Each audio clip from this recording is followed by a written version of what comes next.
Hello guys, welcome back to the channel. Welcome back to Chari not sorry.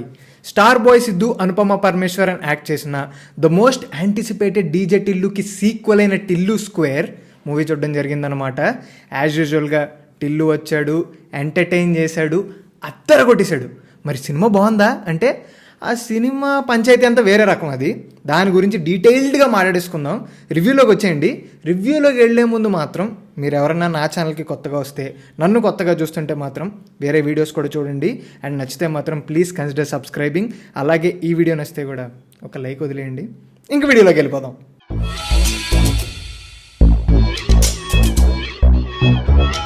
ఈ movie నేను ప్రసాద్ థియేటర్లో 8 times చూశాను and it was a full house. అసలు మనం first మాట్లాడుకోవాల్సిన విషయం ఏంటంటే, first part DJ Tillu release అయినప్పుడు మన ఎవ్వరికి పెద్దగా ఎక్స్పెక్టేషన్స్ ఏం లేవు. సిద్ధు జొన్నలగడ్డ ఒక సినిమాతో వస్తున్నాడు, అదేదో ఒక తెలంగాణ మాస్ సినిమా అన్నట్టు చూపించారు. అదేంటో అని అందరం వెళ్ళాము. And it turned out to be one of the best characters in recent times in Telugu cinema. మనందరం పిచ్చిగా ఓన్ చేసుకున్నాం టిల్లు క్యారెక్టర్ని. చాలామంది రిలేట్ అయ్యారు, ఫ్యామిలీస్ అందరూ కనెక్ట్ అయ్యారు, పిచ్చిగా ఎంజాయ్ చేసాం. ఏంటి థియేటర్స్లోని as well as in the OTT. So first part it was a surprise for us. ఒక క్యారెక్టర్ డ్రివెన్ స్టోరీ వచ్చింది అండ్ పిచ్చిగా ఎంజాయ్ చేసాం. బట్ సెకండ్ పార్ట్ ఏంటి, డీజే టిల్లుకి సీక్వెల్ వస్తుంది అంటే ఆఫ్ కోర్స్ అందరిలాగే నాకు కూడా చాలా ఎక్స్పెక్టేషన్స్ ఉన్నాయి. ఏంటి, ఈ క్యారెక్టర్తో మళ్ళీ వస్తున్నారు, అసలు మనల్ని ఎలా ఎంటర్టైన్ చేస్తారు, అసలు ఎలా ఉంటాడు టిల్లు, ఈసారి మళ్ళీ ఇంకొక ప్రాబ్లం అన్నారు, ఆ ప్రాబ్లంలో ఇరుక్కున్నాక ఆ సిచ్యువేషన్స్ నుంచి జనరేట్ అయ్యే ఫన్ ఎలా ఉంటుంది, వీటన్నిటి గురించి వెయిట్ చేశాను అనమాట. And Tillu did not disappoint me. అంటే సినిమా అద్దరిపోయింది, బ్లాక్ బస్టర్ అంటావు అంతేగా అని మీరు నన్ను అడిగితే ఇక్కడికే వస్తున్నా. ఇప్పుడు మనం టిల్లు స్క్వేర్ గురించి పెట్టుకున్న ఎక్స్పెక్టేషన్స్ అనే దాని మీద మనకి పక్కా క్లారిటీ ఉండాలంట నేను. ఎందుకంటే ఇక్కడ 2 విషయాలు. ఒకటి, ఏం కాదు బ్రో, టిల్లుని నేను బాగా ఎంజాయ్ చేశాను ఫస్ట్ పార్ట్లో. సెకండ్ పార్ట్లో మళ్ళీ ఇంకో కొత్త ప్రాబ్లంలో ఇరుక్కున్నాడంట, మళ్ళీ టిల్లు గాడిని ఎంజాయ్ చేయడానికి వెళ్తున్నాను. నాకు టిల్లు గాడిని ఎంటర్టైన్ చేస్తే చాలు అని మీరు అనుకుంటే మాత్రం పక్కా ఎంటర్టైన్ అవుతారు. నేను అదే మూడ్లో మూవీకి వెళ్ళాను, నేను అదే ఎక్స్పెక్టేషన్తో వెళ్ళా, నేను బాగా ఎంజాయ్ చేశాను. అలా కాదు, సినిమా బాగుండాలి, సినిమాలో మంచి స్టోరీ ఉండాలి, ప్రాపర్ ట్విస్ట్ ఉండాలి, and also as a whole movie ఒక ఎక్స్పీరియన్స్లో ఉండాలి అని మీరు నన్ను అడిగితే మాత్రం స్టోరీ పరంగా, ట్విస్టుల పరంగా, ఆటల పరంగా మాత్రం డిసప్పాయింట్ అవుతారు. ఎందుకంటే ఫస్ట్ పార్ట్లో కూడా DJ Tillu is not a great story as such, it's a character driven film. ఆ క్యారెక్టర్ ఉండే సిచ్యువేషన్స్లో క్రియేట్ అయిన ఫన్ వల్ల మనం ఎంజాయ్ చేస్తాం. సేమ్ టెంప్లెట్ టిల్లు స్క్వేర్లో కూడా ఫాలో అయ్యారు. టెంప్లెట్ అలానే ఉంటుంది, సేమ్ మన సిద్ధు జొన్నలగడ్డ చెప్పినట్టే. సేమ్ సెకండ్ హాఫ్లో కూడా ఒక సర్ప్రైజ్ ఉంటుంది, ఆ తర్వాత లాస్ట్లో ట్విస్ట్ ఉంటుంది, ఇవన్నీ సేమ్. మరి టెంప్లెట్ అంటున్నావు, మళ్ళీ ఫస్ట్ పార్ట్ లాగే ఉంటే బోర్ కొట్టేస్తుంది కదా అని మీకు డౌట్ వస్తే, అక్కడే maker Siddhu and Mallik Ram succeed అయ్యారు అనిపించింది నాకు. ఎందుకంటే ఫస్ట్ పార్ట్లో మనం ఎక్సలెంట్గా కనెక్ట్ అయిన స్టఫ్ అంతా తీసుకుని సెకండ్ పార్ట్లో విడిగా కాల్ బ్యాక్స్, రిఫరెన్సెస్ ఇచ్చుకుంటూ వాడుకున్నారు. అండ్ ఆ సీన్స్ అన్నీ ఎంతో ఐకానిక్ సీన్స్ కాబట్టి అవన్నీ ఫన్ని జనరేట్ చేయడానికి చాలా ఉపయోగపడ్డాయి అనమాట. ఇన్ఫ్యాక్ట్ చెప్పాలంటే కొంచెం ఓవర్ యూస్ కూడా చేశారు. ఏంటి, ఫస్ట్ పార్ట్లో మాట్లాడితే ఫస్ట్ పార్ట్కి రిఫరెన్స్ వెళ్తూ ఉంటుంది అనమాట. But at one point of time it all turned out to be fun. Actually movie start అవడం కూడా ఫస్ట్ పార్ట్కి రీక్యాప్లా స్టార్ట్ అవుద్ది అనమాట. అండ్ ఆల్సో సేమ్ మ్యూజిక్ వాడారు. అదంతా మాత్రం పిచ్చిగా ఎంజాయ్ చేశాను నేను. The movie how it started was really nice. And ఆ తర్వాత కూడా మంచి ఫన్, ఇంకా ఫస్ట్ హాఫ్ సెకండ్ హాఫ్లో ఫన్ కొదవలేదు. అండ్ సిద్ధు మళ్ళీ టిల్లుగా అద్దర కొట్టేశాడు, పిచ్చి కేకలా చేశాడు. Even Anupama felt so fresh on screen. ఎందుకంటే చాలా రోల్స్ చేశారు, మనం అనుపమని ముందు చాలా చూసాం, కానీ ఈ మూవీలో మాత్రం షీఈ్ రియలీ న్యూ.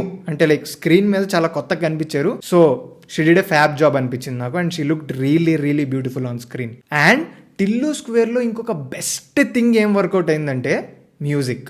2 పాటలు రామ్ మిరియాల ఇచ్చారు, రాధిక అండ్ టికెటే కొనకుండా ఎక్సలెంట్ పాటలు, పిచ్చిగా విన్నా నేను. ఒక పాట అచ్చు రాజమణి ఇచ్చారు అండ్ బ్యాక్గ్రౌండ్ స్కోర్ బీమ్స్ ఇస్రేలియా చేశారు. బీమ్స్ బ్యాక్గ్రౌండ్ మ్యూజిక్ అద్దరు కొట్టేశారు, పిచ్చి కేకలా వర్కౌట్ అయింది. మొత్తం సినిమాలో బ్యాక్గ్రౌండ్ మ్యూజిక్ కుమ్మేసింది, ఆ మూడ్ కానీ ఆ వైబ్ కానీ ప్రాపర్గా సెట్ చేసింది. ఇక యాజ్ యూజువల్గా చెప్పుకోవాల్సింది Tillu character design and Tillu dialogues గురించి. ఆ డైలాగ్స్ రాయడం చాలా కష్టం. ఎందుకంటే ఫస్ట్ పార్ట్లో ఇవన్నీ ఎక్సలెంట్గా వర్కౌట్ అయిన డైలాగ్స్ని మళ్ళీ సేమ్ డైలాగ్స్ వాడకుండా ఇంకా కొత్త డైలాగ్స్ రాయాలి. బట్ అదే క్యారెక్టర్కి సెట్ అయ్యేలా రాయాలి. It's a really tough job. But ఈ విషయంలో మాత్రం సిక్స్ కొట్టారు. అసలు డైలాగులు పిచ్చిగా వర్కౌట్ అయినాయి. అసలు చాలా సిచ్యువేషన్స్లో థియేటర్ అంతా మంచిగా ఎరప్ట్ అయ్యి బాగా ఎంజాయ్ చేశారు. మనకి ఫస్ట్ పార్ట్లో కంప్లైంట్ ఉండింది కదా, సెకండ్ హాఫ్లో ఫన్ తగ్గిపోద్ది, ఎక్కడికో పోద్ది అని. అది ఈసారి మైండ్లో పెట్టుకుని they took care of it and second పార్ట్లో కూడా ఫన్ ఉండేలా చూసుకున్నారనమాట. But at the same point of time we have to talk about some stuff. ఇప్పుడు ఒక స్టోరీగా చూసుకుంటే అసలు ఈ సినిమాని ఓకే పేపర్ మీద స్టోరీ పరంగా కానీ స్క్రీన్ ప్లే పరంగా చూసుకుంటే మాత్రం ఇట్స్ వీక్ అనే చెప్పాలి. బికాజ్ స్టోరీ పెద్దగా ఏమి ఉండదు. We know what is going to happen for Tillu, మనకు ఆల్రెడీ తెలుసు అండ్ అదే జరుగుద్ది. సో నువ్వు అవన్నీ ఎక్స్పెక్ట్ చేసి వెళ్తే మాత్రం పక్కా డిసప్పాయింట్ అవుతావు. సో ఆ విషయంలో మాత్రం we do not get anything new from the film. మనకి సేమ్ ఓకే మళ్ళీ అలాగడవుతాడు మనకి తెలిసిందే, ఓకే మళ్ళీ ఇలాంటి ట్విస్టే ఉంటుంది, ఓకే ఇవన్నీ యాజ్ యూజువల్గా మనం అనుకున్నవి ఎగ్జాక్ట్ ప్రింట్ కాపీ దిగుతాయి. ఎక్కడ సర్ప్రైజ్ అయితే అవ్వం ఈ విషయంలో మూవీ నుంచి. But as a whole movie fun ఉండిందా లేదా అంటే పక్కా ఫన్ ఉండింది.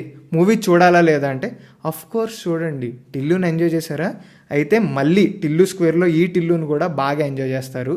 ఇదైతే నాకు అనిపించిన థింగ్. ఇక ఈ మూవీకి నేను ఇవ్వాల్సిన రేటింగ్ ఏంటంటే టిల్లు మళ్ళీ అద్దర కొట్టేశాడు. సో హ్యాపీగా వెళ్ళి చూడండి. And guys this is the review.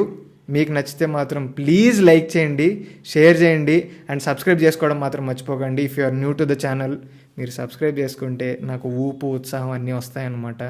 So please don't forget to subscribe to the channel. And ఇంకా మీకు తెలిసిందే కదా, ఎంజాయ్ చేద్దాం.